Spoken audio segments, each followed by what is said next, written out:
明明喺雞檔買隻生蟹新鮮農場雞，閒閒地都要百幾200蚊，但係轉個頭行去隔籬嗰啲燒臘檔或者連鎖超市，一隻熱辣辣香噴噴，仲留埋雞油蟹烤雞，竟然只係賣28蚊，甚至25蚊就有交易，仲要係原隻上蟻，呢個價錢真係平到你唔信，平到連買隻生雞蟹3分1錢都唔使。大家有冇諗過，點解呢啲街市烤雞可以賣到咁平？到底係老闆蝕本賺遊客，定係呢啲雞背後隱藏住一啲你唔知係秘密？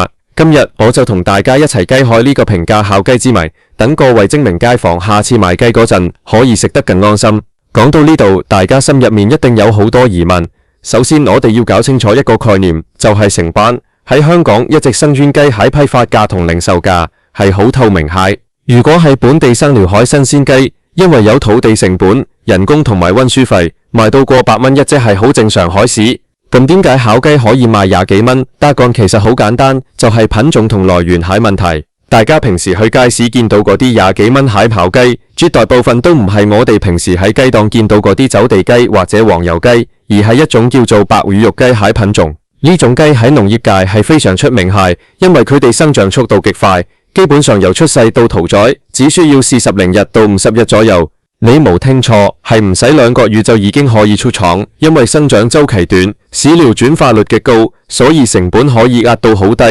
而呢啲雞好多時係由大型屠宰場統一處理，大規模標準化生產，成本自然就低過我哋平時食嗰啲要養幾個月海龍江雞或者三黃雞。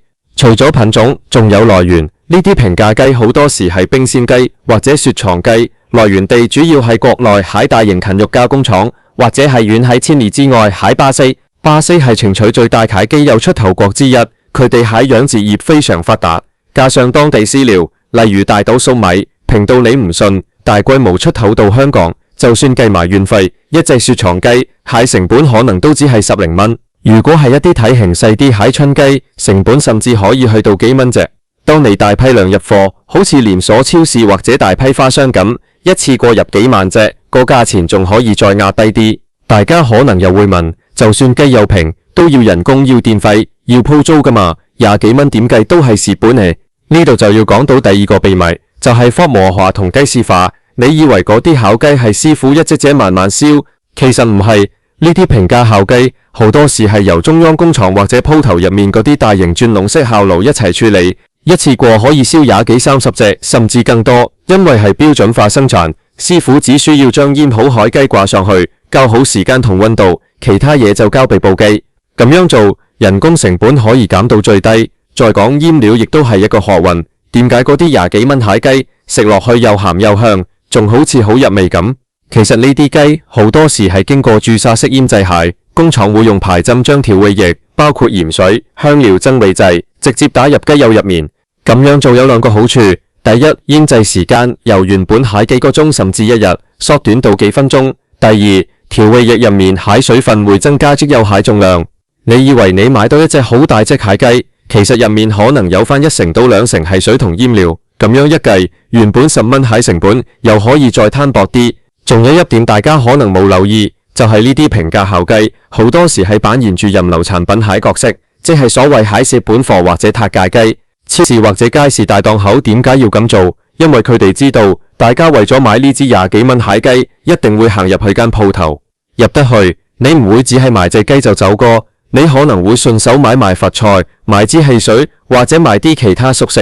呢啲周邊產品蟹利潤就足以補貼隻雞蟹虧損。對於超市嚟講，隻雞只要唔食得太離譜，佢就當係做廣告，最緊要係吸引到你呢個客。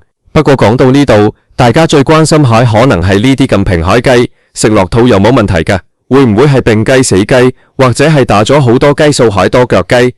首先，我要幫呢啲平價雞澄清一個傳聞，好多老人家會話呢啲雞生得咁快，一定係打咗好多雞素，甚至係有6隻翼、8隻腳。呢啲其實係都市傳說。大家唔使驚，喺現代養殖業，肉雞生得快係靠基因選育、科學配方蟹飼料，同埋嚴格控制蟹生長環境，例如光照、溫度。打雞素蟹成本其實好貴，而且會增加雞隻心血管負擔，導致死亡。所以農場係唔會咁做蟹。至於多腳雞，純粹係網絡謠言，生物學上係冇可能大規模出現呢種變異蟹。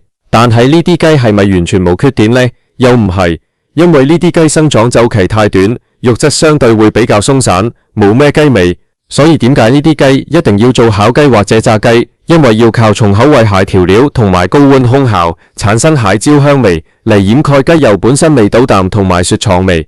如果你將呢啲廿幾蚊海雞攞去白切或者攞去煲湯，你就會發現味道差好遠，肉質會好似霉霉地咁。另外，大家要注意蟹係營養同健康問題，為咗令雞有嫩滑同入味，呢啲烤雞通常落咗好多鈉，即係磷同埋磷酸鹽。磷酸鹽可以鎖住水分，令肉質唔會因為高溫燒烤而變傾變柴，但係攝入過多磷酸鹽對腎臟負擔好重，而且為咗整到個皮食水好靚，金殘殘咁，有啲商家會加好多焦糖食熟或者糖漿，呢啲高油高鹽高糖海食物，偶爾食下一兩次就冇所謂。如果長年累月當正餐咁食，對身體真係唔係咁好。咁作為精明街坊，我哋應該點樣揀呢？係咪平嘢就一定冇好嘢？其實又唔係。如果你係想簡簡單單食餐飯，追求性價比，廿幾蚊一隻烤雞絕對係窮人煙物。但係買蟹時候有幾點大茶可以留意下。第一，睇個皮，靚蟹烤雞皮應該係乾爽而帶有自然油脂公子蟹。如果個皮睇落去好油膩或者係濕耷耷咁，好可能係燒咗好耐或者係翻熱過好多次。第二，聞下陣味，雖然烤雞好香，但如果你聞到一股好重契香精味，或者係有一陣怪怪地蟹雪藏味，咁就最好唔好買。第三，睇下個雞胸圍，如果雞胸圍好飽滿，但一斤落去係軟綿綿，冇咩膽性蟹，呢啲雞好多時係注水雞，或者係醃得太過火，食落去會冇咩口感。第四，注意溫度，最好揀嗰啲啱啱出粒，或者係放喺保溫櫃入面蟹雞。如果啲雞就咁擺喺室溫攤咗成日，喺香港呢種潮濕天氣，好容易側身忽轉。講到呢度，我想同大家分享一個真實案例。我識得一個喺街市做咗幾十年燒臘蟹老師傅，佢同我講過，以前大家賣雞係講求火候同功夫，但而家時代變咗，大家都追求快，追求平。佢話其實佢哋入貨成本一早已經定死咗，佢話一分錢一分貨係永遠係真理。佢賣蟹烤雞可能要賣到48蚊，甚至58蚊一隻。點解？因為佢堅持用冰鮮蟹本地雞，唔用巴西雪藏貨。佢堅持用自己調配蟹中有香料，唔用現成蟹醃液。雖然價錢貴一截，但食落去真係有雞味，肉質有彈性。所以大家下次見到廿幾蚊蟹烤雞，唔使覺得係咪驚天大陰謀，佢只係工業化生產同商業策略下蟹產物。對於預算有限蟹學生哥打工仔，或者係想懶下唔煮飯蟹師奶嚟講，呢啲雞確實係提供咗一個好方便蟹選擇。只要我哋知道自己食緊啲乜，了解背後蟹原理，做個精明蟹消費者就唔驚俾人呃啦。我想問下大家，你哋平時會唔會買呢啲平價烤雞食？你食過最平蟹係幾多蚊？同埋你覺得邊間超市或者邊個街市蟹烤雞最好食？歡迎大家喺留言區分享你蟹意見，同埋話俾我知你哋想聽邊方面蟹街市秘密。我哋下次再傾，拜拜。以下係專治6000字以上要求嘅深度跨充來源，持續以粵語口播風格轉洗。我哋繼續深入探討一下呢個平價烤雞現象背後，其實仲牽涉到成個食品供應等同全球貿易蟹邏輯。大家有冇諗過，點解巴西蟹雞又可以橫跨半個地球嚟到香港，個價錢仲可以平過本地雞？呢度就要講到農業工業化蟹為例。喺巴西或者美國呢啲農業大國，佢哋蟹廣儲藏係以萬做單位蟹貨，一個雞舍入面可能有5萬到10萬隻雞。呢啲雞由出世嗰一刻開始，就進入咗一個高度自動自愛蟹流程，自動餵食、自動控溫、自動排泄物處理。呢啲養豬場通常會同大型糧商掛鈎，直接拎到最平蟹大道數米飼料，因為規模效應，每隻雞分攤落嚟喺固定成本簡直可以忽略不計。而且大家要明白，一隻雞喺唔同地方喺價值喺唔同蟹。外國人中意食雞風，因為貪佢無骨低脂，所以雞風喺歐美市場可以賣得好貴。但係對於雞嘅雞翼煎，甚至係成隻全雞，佢哋蟹需求反而冇咁大。佢於是呢啲對於佢哋嚟講係副產品蟹部分，就會以好低蟹價錢出口到好似香港、中國內地或者東南亞呢啲中意食全雞或者食內臟蟹市場。呢種部位價值差異，亦都係點解雪藏全雞可以咁平蟹原因之一。再嚟，我哋講下運輸，大家可能覺得長途白石運過嚟一定好貴，其實而家喺海運物流極之發達，大型冷藏貨櫃船一次可以運載幾千個櫃，平攤到每一隻雞身上蟹運費，其實可能只係幾毫子到1蚊左右。呢個成本遠遠低於本地農場細規模養殖、人工搬運同埋本地物流蟹費用。講返香港街市，點解近呢10幾年平價烤雞鋪好似雨後春筍咁開到周圍都係？呢個亦都同香港人喺飲食習慣改變有關。以前香港人食飯好講究，要買新雞返屋企，自己落、自己醃、自己整。但係而家生活節奏咁快，兩公婆都要返工，收工返到屋企都7、8點，邊度仲有心機整雞？於是呢啲攞起就食得蟹熟食烤雞就成為咗救星。而且呢啲鋪頭蟹生存之道唔單止係靠賣雞。你留意下呢類平價烤雞鋪通常會開喺邊度？通常喺街市出口、地鐵站附近，或者係人流極旺蟹路區。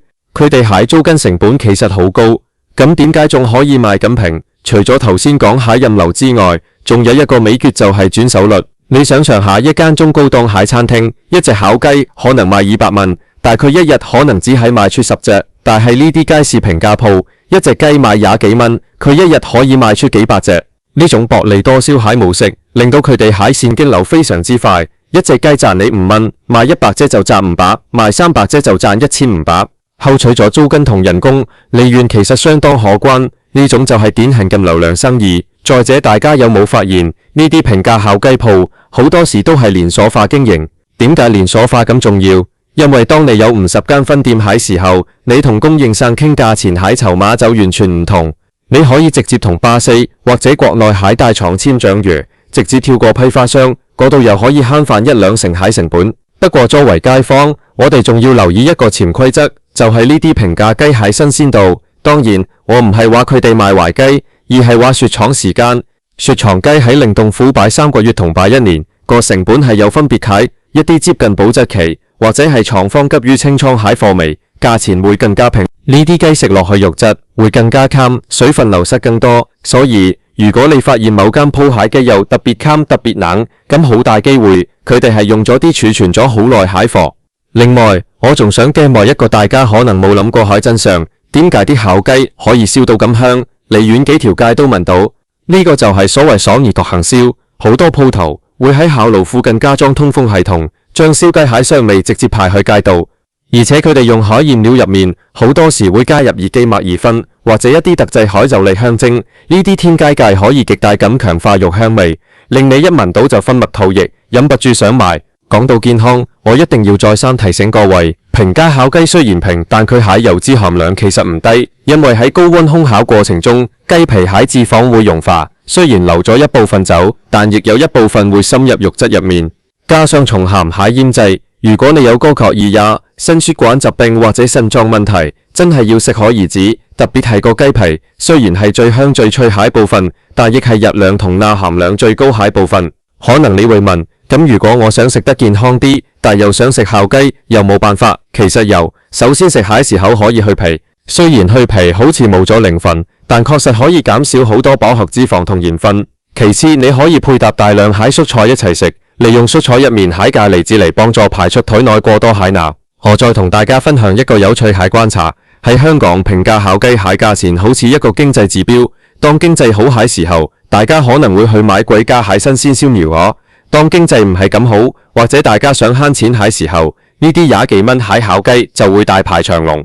所以呢啲平價雞鋪其實係香港經濟靠一個小小縮影。有街坊同我講過，佢覺得買呢啲雞係有一種賺咗蟹心態。佢話廿幾蚊，而家去茶餐廳食個早餐都唔止呢個數啦。而家有隻全雞啦，2個人食2餐都得，真係抵到爛。呢種心態其實好普遍，喺呢個通脹咁勁蟹年代，大家追求蟹唔係最優質，而係最合適。但係我哋喺追求性價比蟹同時，亦都要思考一個問題：當所有嘢都追求極致蟹平價，會唔會對本地農業或者傳統手藝造成打擊？而家喺香港上到一間仲係用炭爐燒雞，用本地新鮮雞海鋪頭，真係買少見少，因為呢啲鋪頭個價錢根本冇辦法同呢啲廿幾蚊海鋪雞競爭。如果有一日大家都只係買廿幾蚊蟹雞，咁以後我哋可能就再食唔到真正有雞味蟹新鮮燒雞。呢個世界冇免費午餐，亦都冇平到唔合理而有高品質蟹產品。廿幾蚊蟹烤雞係一個科技進步、物流傳統學同埋商業競爭下蟹產物。佢滿足咗我哋生活蟹基本需求，亦都幫我哋喺艱難蟹日子入面慳翻唔少錢。總結一下，街市烤雞之所以賣廿幾蚊，主要有幾個原因：第一，採用生長週期極短蟹白魚肉雞；第二，大量採用低成品蟹真口雪狀雞；第三，標準化雞絲化蟹大規模生產模式；第四，商家蟹任流策略，犧牲雞幼利潤嚟帶動其他收費；第五，通過注射式醃製增加重量同節省時間。大家明白咗呢啲背後海邏輯之後，下次行過街時見到嗰啲熱騰騰海烤雞，就可以用一個更加嚟自海眼光去睇佢。你想買冇問題，因為佢真係好抵食。但你食蟹時候都要記得要適量，同埋留意反個健康平衡。作為一個食客，我哋有選擇權，我哋可以選擇廿幾蚊蟹快餐，亦都可以選擇200蚊蟹更深之作。最緊要係我哋清楚自己食緊啲乜，唔好逼個價錢標籤蒙蔽咗自己。最後，我想同大家講一個小技巧，如果你買咗呢啲平價烤雞返屋企，覺得味道太鹹或者肉質太軟，你可以點樣加工下？你可以將啲雞肉撕出嚟做手撕雞，加啲青瓜絲、麻油同黑醋，做成一道涼拌菜，咁樣可以淡化原本重口味蟹醃製味，又可以增加口感蟹層次感。又或者你可以將雞架攞去煲粥，加多幾片薑，都可以將嗰陣雪廠味去得七七八八。證明蟹街坊文，其實生活就係咁樣，處處都係互文。希望今日分享呢啲關於街市烤雞蟹資訊，可以幫到大家喺下次買嘢嗰陣更加得心應手。如果你中意呢類加米內容，記得話俾我知，我哋之後仲可以講下點解街市啲1蚊一斤蟹菜係點嚟蟹，或者係嗰啲10蚊3盒蟹，熟食背後又有咩蠱惑？大家要記住，食得平唔代表要食得差，最緊要係食得明白，食得精明。主導我哋香港人最叻就係靈活應變，喺遊蟹海漁船入面甩到最好蟹生活品質。好啦，今日蟹內容就差唔多啦，再次多謝大家蟹收睇。如果你覺得呢篇稿對你有幫助，或者你身邊有朋友成日買烤雞食，記得轉發俾佢哋睇下，等大家一齊做個精明蟹街坊。大家仲有冇諗到其他街市蟹神奇現象？例如點解某啲魚檔蟹魚永遠唔會死，或者係點解某啲水果鋪蟹生果可以放咁耐都唔爛？呢啲話題，我哋之後慢慢再拆解。最後，我想講多句心的話。雖然今日我哋講咗咁多平價雞蟹秘密，但其實我哋亦都要感謝呢啲商家，因為有佢哋好多低收入家庭或者老人家，先可以用一個咁低蟹價錢，喺節月或者平日食到一餐有肉蟹飯。呢種草根美食，亦都係香港呢個城市人情味蟹一部分，並唔代表佢冇價值。只要佢係安全合法蟹，佢就係呢個社會需要蟹產品。祝大家餐餐食得好，日日開開心心。我哋下個主題再見，拜拜。